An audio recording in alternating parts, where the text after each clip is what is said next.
Nanalo si Mang Ernesto ng 120 milyong piso sa loto. Tahimik siyang nag-empake ng bag, nag-withdraw ng kaunting pera at naglakbay. Unang pinuntahan ni Ernesto ang panganay niyang si Marco, may-ari ng isang restaurant. "Anak," sabi niya, "pwede ba akong tumira muna sa inyo? Sandali lang, habang inaayos ko ang mga bagay-bagay." Nag-alinlangan si Marco. "Pa, gusto ko sana, pero alam mo naman, puno na ang bahay, nandito pa ang mga magulang ni Grace. Mahirap kung sisingit ka pa."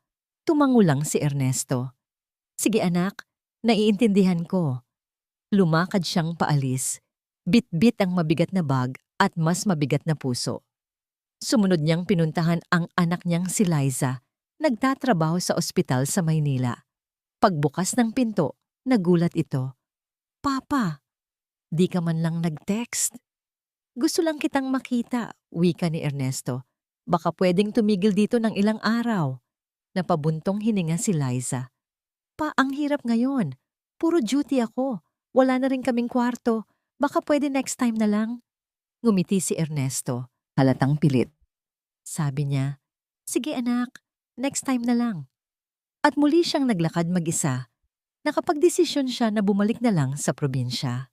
Sa bunso niyang si Tomas, na nanatili sa lupaing minana nila. Nang makita siya ni Tomas na naglalakad sa may kalsadang lupa, agad itong tumakbo papalapit. "Pa, umuwi ka. Bakit di mo sinabi? Magluluto ako ng sinigang mo." Tumawa si Ernesto. "Kung tinanong kita kung pwede akong tumira dito, papayag ka ba?" Ngumiti si Tomas. "Siyempre pa, bahay mo to.